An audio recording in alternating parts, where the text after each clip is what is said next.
사람의 심령 위에 하늘의 평강이 임해서 날마다 행복이 넘쳐나는 귀한 신앙의 길을 걸어가는 주님의 백성이 되시기를 십자가를 지심으로 우리의 죄를 대속하신 예수 그리스도의 이름으로 축원합니다. 제가 어릴 때 이맘때쯤 되겠죠. 감기 기운이 있다고 이야기를 하면 병원에 가는 것보다 어머니께서 무언가 이 민간 처방을 사용해 주신 것이 더 많았습니다. 그때 어머니께서 이 감기 기운이 있다는 제게 주신 것 중에 하나가 갈근탕이라는 것입니다. 물론 한의사가 처방을 하는 경우도 있지만 그때 어머니가 제게 주셨던 그 갈근탕은 그냥 사람들이 서로 아름아름해서 그렇게 적당히 만들어진 이 갈근탕으로 알고 있습니다. 그런데 그 갈근탕을 먹고 한숨 푹 자고 나면 웬만한 감기 기운은 뚝 떨어지고는 했었습니다. 저는 그때 그 갈근탕이라는 것이 뭘로 만들었는지도 모르고 또 이름이 갈근탕이라 그러니까 도대체 뭘 갈가서 만들었길래 이게 갈근탕일까 그렇게 생각을 했었는데 나중에 제가 그렇게 갈근탕 먹던 게 초등학교 한 2학년 요때까지니까요.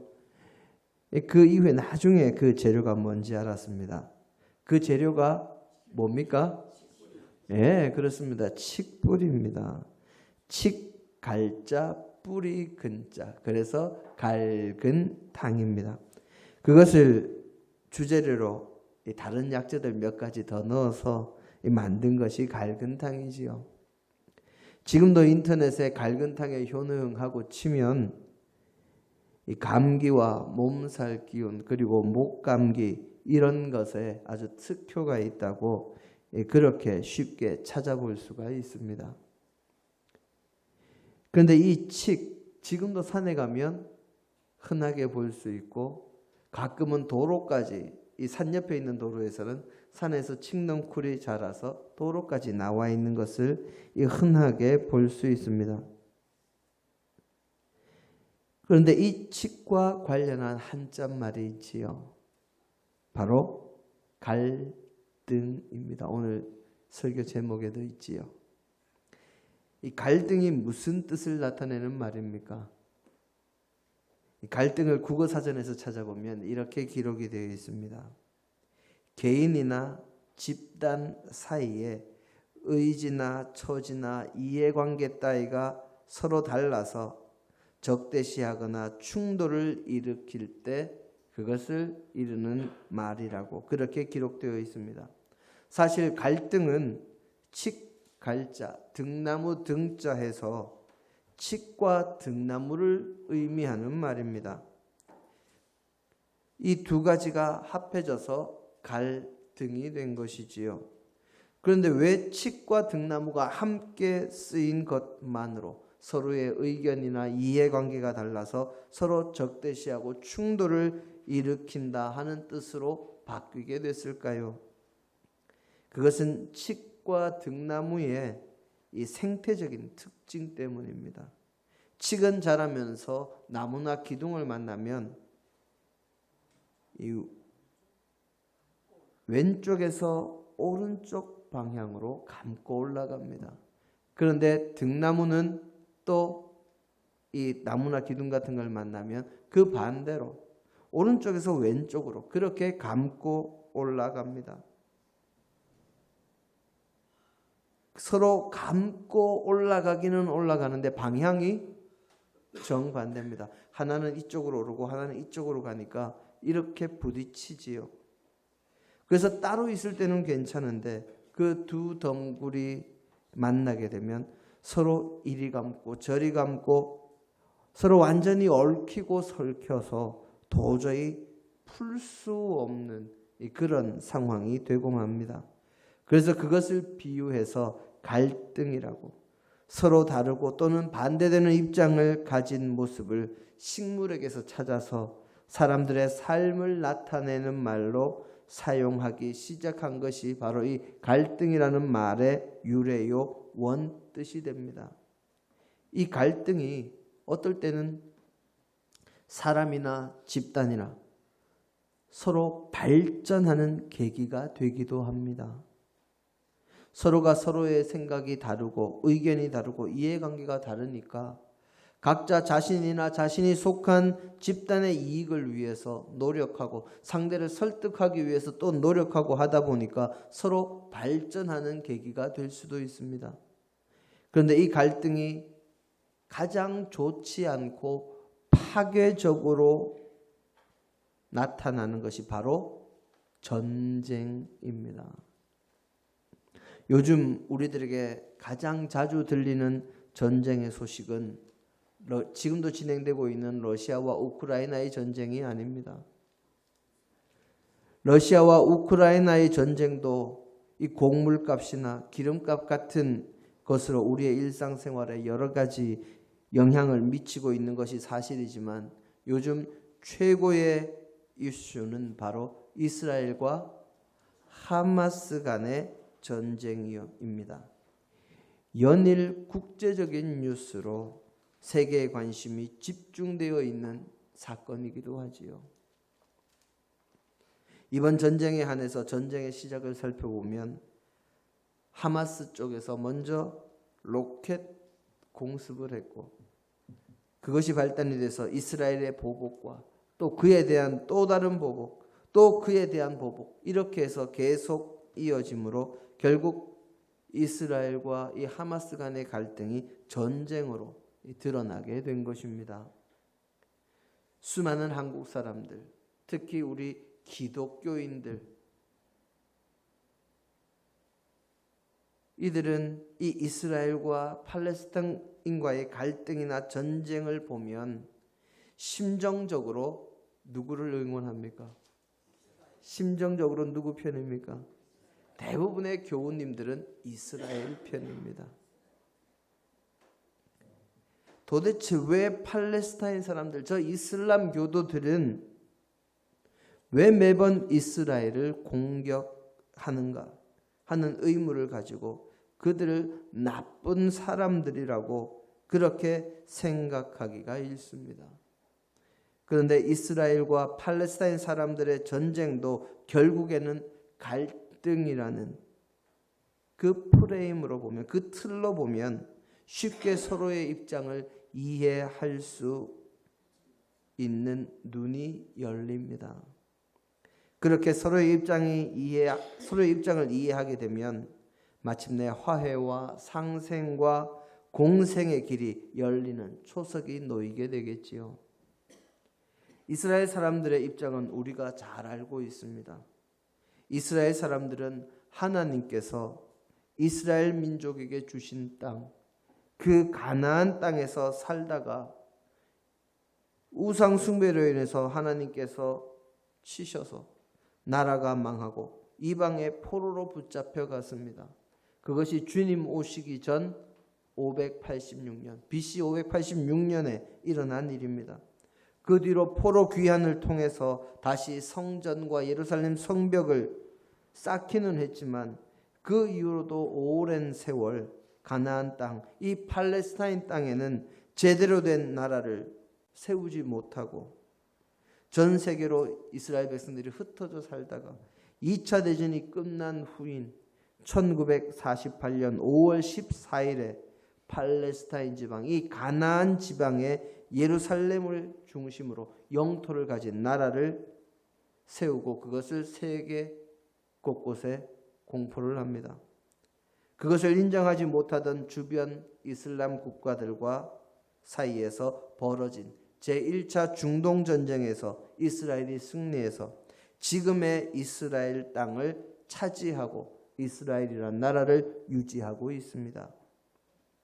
이스라엘 입장에서는 자신들의 조상들이 살던 땅, 하나님께서 약속해 주신 그 땅으로 돌아온 것이요, 자신들이 원래 가져야 할 그 땅을 되찾은 것이기에 가나안 지역, 이 팔레스타인 지역을 자신들이 나라를 세우고 차지하는 것이 당연하다는 생각과 선민인 자신들이 그 옛날 하나님께서 자신들에게 조상에게 주신 땅에서 하나님을 섬기며 그 땅을 차지하는 것이 당연하다 하는 입장입니다. 원래 회복해야 되는 땅이다 하는 그런 입장이지요. 그러면 팔레스타인 사람들의 입장은 어떨까요? 그들은 예전부터 자신들이 몸부쳐 살던 땅에 어느 날 갑자기 종교와 습관과 문화가 완전히 다른 이민족 하나가 들어와서 자리를 잡더니 그곳에 나라를 세우고 그곳에서 자신들을 쫓아낸 상황입니다. 그 나라가 500년 정도 이어지다가 바벨론에 망하고 다시 팔레스타인 사람들이 그 땅을 차지했습니다. 그동안 바벨론, 페르시아, 로마 제국부터 시작해서 유럽의 여러 나라들까지 들어와서 차례로 식민지로 살던 중에 2차 대전이 끝나고 이제 자신들의 나라를 세우려고 준비하고 있던 중에 다시 수천 년이 지난 후에 그 예전에 나라를 세우고 500년 있었던 그 민족들이 다시 들어와서 나라를 건국하고 그 땅을 차지해버렸습니다. 그래서 그 땅을 되찾기 위해서 전쟁을 해도 이기지 못하고 난민촌에 들어가서 살게 됐는데 그곳에서의 생활이 벌써 50여 년이 넘은 상황입니다. 자신들이 살던 땅, 조상 대대로 이어오던 삶의 터전을 강대국들의 결의로 갑자기 빼앗긴 그들의 입장에서는 그저 자신들의 땅을 빼앗고 그 땅이 자신들의 것이라 우기는 불안당들이 바로 이스라엘입니다. 이스라엘은 자신들의 조상들이 살던 땅이라고 하며 성경을 들이밀지만 자신들의 조상은 아브라함이 그 땅에 들어오기 전부터 그 땅에서 살았거나 또는 자신들도 아브라함의 자손이니 그 땅에 있을 자격이 있을 뿐만 아니라 자신들이 먼저 살고 있었는데 그 땅에 강제로 밀고 들어와서 자신들을 내쫓고 그 땅을 차지한 채 주인 노릇하는 이들이 이스라엘 민족입니다. 자신들의 고향, 자신들의 조상과 자신들이 살던 터전을 되찾아야 한다는 것이 그들의 입장이지요. 그런 기본 입장을 가지고 서로가 아브라함의 자손이라고 하면서 서로 그 땅을 차지할 자격이 있다고 이야기합니다. 성경을 보면 이삭과 야곱의 계보 외에도 아브라함의 자손들은 꽤나 많이 있습니다. 우리가 잘 아는 이스마엘이 있고 또 이미 출애굽 시대에 서로 다른 민족이 되어서 이스라엘과 전쟁을 벌였던 에서의 후손 에돔이 있고 그리고 창세기 25장 우리 한번 찾아보시죠. 창세기 25장에 기록된 그두라라는 아브라함의 후처 또는 아브라함의 소실에게서 난 아들들의 후손들도 있습니다. 25장 1절, 2절, 3절, 4절까지 우리 성도님들 함께 한 목소리로 봉독하십니다. 아브라함이 후처를 맞이하였으니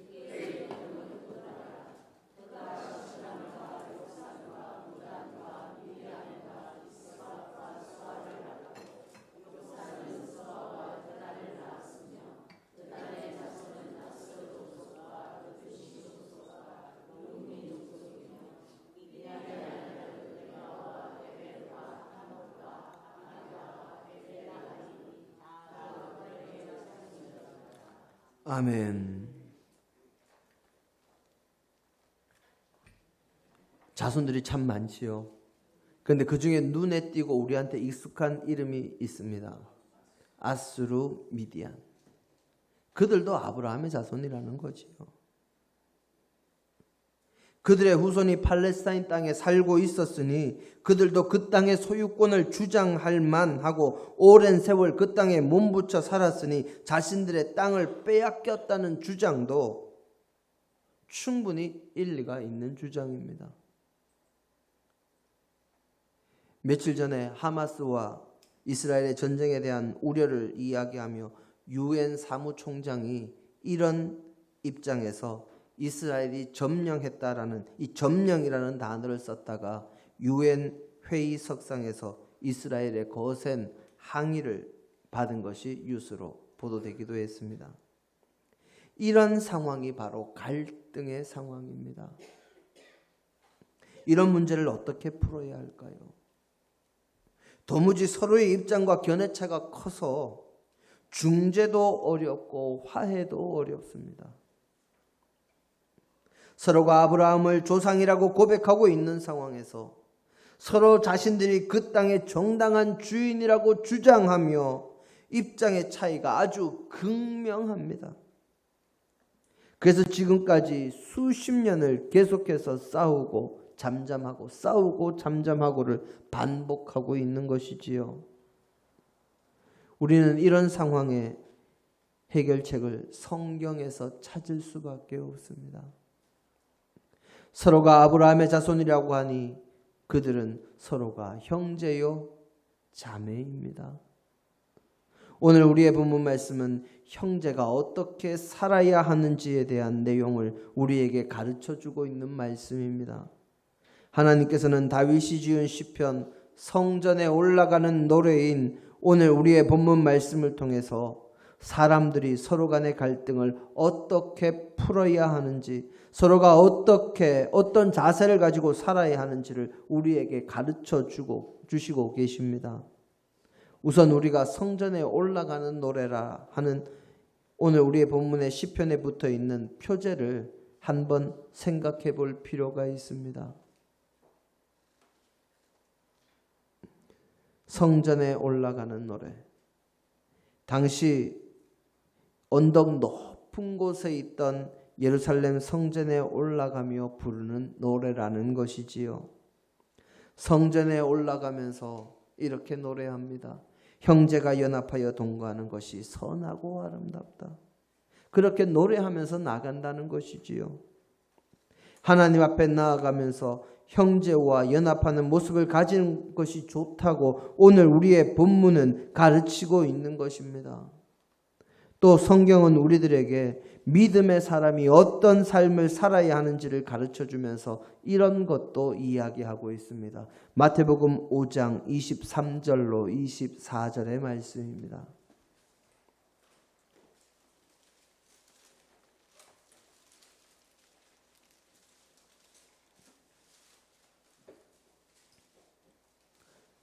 함께 한 목소리로 봉독하십니다. 그러므로 예물을 제단에 드리려다가 거기서 내 형제에게 원망 들을 만한 일이 있는 것이 생각나거든 예물을 제단 앞에 두고 먼저 가서 형제와 화목하고 그 후에 와서 예물을 드리라. 아멘.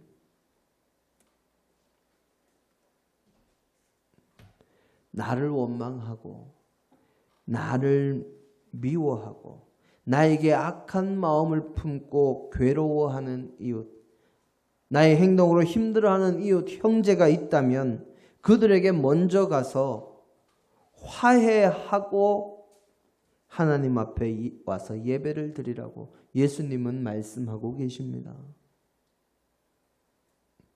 혹시 형제나 이웃이 누구인지 궁금하십니까? 예수님께서는 그런 분들에게 사마리아인의 비유를 들려주셨습니다.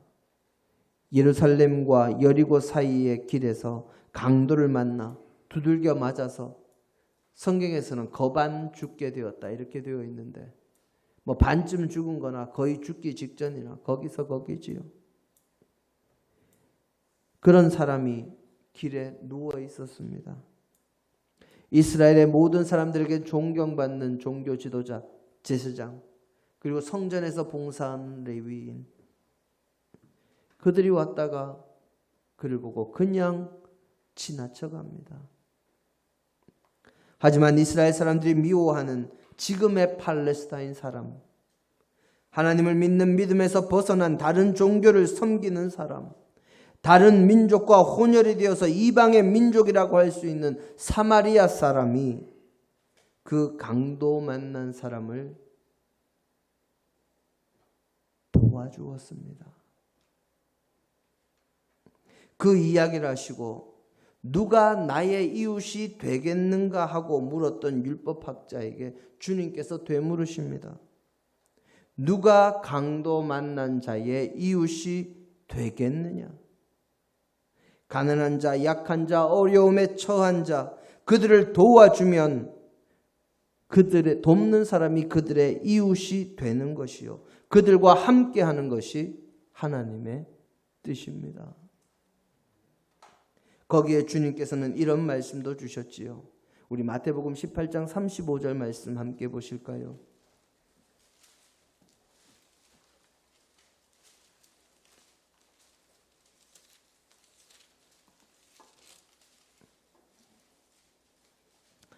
한 목소리로 봉독하십니다. 너희가 각각 마음으로부터 형제를 용서하지 아니하면 나의 하늘 아버지께서도 너희에게 이와 같이 하시리라. 아멘. 1만 달란트 빚진 종의 이야기의 결론입니다. 자신은 왕에게 졌던 빚 1만 달란트, 데나리온으로 치면 6천만 데나리온의 빚을 아무런 조건 없이 탕감받았으면서도 자신에게 100데나리온 빚진 자를 감옥에 넣었던 이 종을 왕이 다시 불러서 너도 용서하지 않았으니 나도 너를 용서하지 않겠다 하며 1만 달란트의 빚을 갚으라고 했다는 그 이야기의 마지막 결론구가 바로 너희가 각각 중심으로 너희 형제를 용서하지 아니하면 하늘에 계신 너희 아버지도 그러하실 것이다. 우리가 주기도문에서도 그렇게 이야기하지요. 우리가 우리에게 잘못한 사람을 용서한 것 같이 우리 죄를 용서하여 주옵소서. 우리는 하나님께 영원히 죽을 죄를 용서함 받은 사람들입니다. 마치 1만 달란트의 빚과 같은 것이지요. 우리의 형제들이 우리에게 지은 죄는 그보다는 약한 것입니다. 마치 100데나리온과 같다는 것이지요. 주님은 우리에게 진정으로 용서할 줄 아는 사람이 되라고 이 말씀을 주신 것입니다. 이스라엘과 팔레스타인 사람들이 살고 있는 가나안 지역의 문제는 어떻게 풀어야 할까요?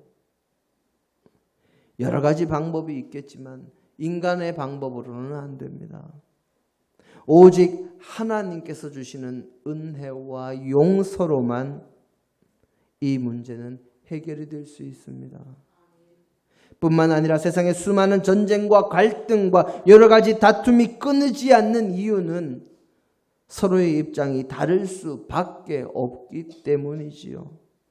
그래서 우리 믿음의 사람들은 그 모든 갈등들이 원만하게 잘 해결되도록 기도해야 하는 것입니다.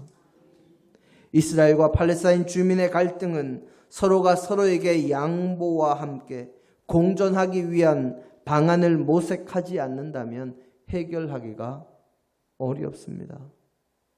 사실 우리가 살아가는 세상에서의 삶의 모든 영역에서 이스라엘과 팔레스타인과 같은 그런 똑같은 모습들이 벌어지지 않습니까? 서로의 입장이 다르고 서로의 이해관계가 다르다 보니까 그것이 서로 얽히고 설키고 하다 보니 어떨 때는 양보하고 어떨 때는 내가 양보를 더 주장해서 양보를 받아서 더 가지기도 하면서 그렇게 서로 조금씩 내어주고 내어받고 하면서 점차 화해와 일치로 나아갈 수 있는 것입니다. 물론 양보할 수 없는 가치가 있기도 하지요. 무엇입니까? 바로 하나님을 믿는 믿음이 그것입니다. 오늘이 무슨 날입니까? 종교개혁 기념주일입니다. 하나님을 믿는 믿음에서 타협을 하면 안 되니까, 그것만은 타협하지 않고 화합하려고 하다 보니까 종교개혁이 일어날 수밖에 없습니다. 하나님을 믿는 믿음에서 벗어난 사람들과는 그 부분에 대해서는 타협할 수 없으니, 바로 그 믿음만은 지켜가면서 서로가 양보할 수 있는 것은 양보할 때 형제는 연합하여 동거할 수 있는 것입니다. 그렇게 연합하여 함께 거하는 형제의 모습을 하나님께서는 기뻐하시고 복을 주십니다. 오늘 우리의 본문의 말씀은 그 복이 영생이라고 그렇게 부르고 있습니다. 서로 양보하고 화목하게 연합하며 거하는 것은 하나님의 복을 받을 일이요, 그렇게 열심히 화평케 하는 사람은 하나님의 아들이라 일컬음을 받을 것이라고 말씀 자체이신 예수님께서 산상수훈에서 이미 말씀해 주셨으니 영생을 받을 자격이 있는 사람이 분명하지요. 사랑하는 성도 여러분, 저와 여러분은 우리와 우리의 이웃과 어떤 관계를 맺으면서 살고 있습니까? 정말 형제에게 원망 들을 만한 일 하나 없이, 이웃에게 원망 들을 만한 일 하나 없이, 책망받을 일 없이 그렇게 살아가고 있습니까? 아니면 원망받을 만한 일이 있어도, 책망받을 만한 일이 있어도 눈 닫고 귀 닫고 그냥 내가 하고 싶은 대로 그렇게 하면서 살아가고 있습니까? 서로 양보하며 서로 용서하며 화목을 이루지 못하면 결국 모두가 불행한 전쟁과 같은 상황을 맞이할 수밖에 없습니다. 하지만 서로 양보하며 서로 용서하며 서로 존중하며 서로 상대를 겸손히 인정하고 서로의 입장과 이해를 존중할 때 형제는 연합하여 동거할 수 있고 하나님의 복을 받을 수 있는 온전한 주님의 자녀가 되는 길이 열리는 것입니다. 이 자리에 함께한 우리 모든 믿음의 식구들이 이웃의 마음을 살필 줄 아는 너그러운 사람, 하나님 앞에 바로 서고 예배하는 것도 중요하지만 정말 이웃의 마음도 헤아릴 줄 아는 사람, 양보할 줄 알고 용서할 줄 알고 나눌 줄 알아서 누구와도 화평을 이루어 연합하며 살아갈 수 있는 믿음의 사람, 평화의 사도가 되어서 주님이 약속하신 복을 받아 누리기에 부족함이 없는 사람, 그런 믿음의 백성들이 다 되시기를 주님의 이름으로 축원합니다. 함께 기도하십니다.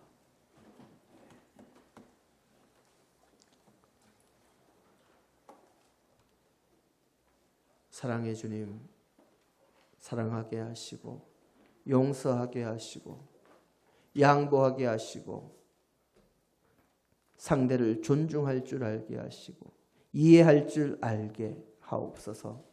그래서 정말 이웃들과 화목하게 연합하여 주님께서 기뻐하시는 모습으로 살아가는 주의 백성들이 되게 하옵소서. 예수님 이름으로 기도드립니다. 아멘.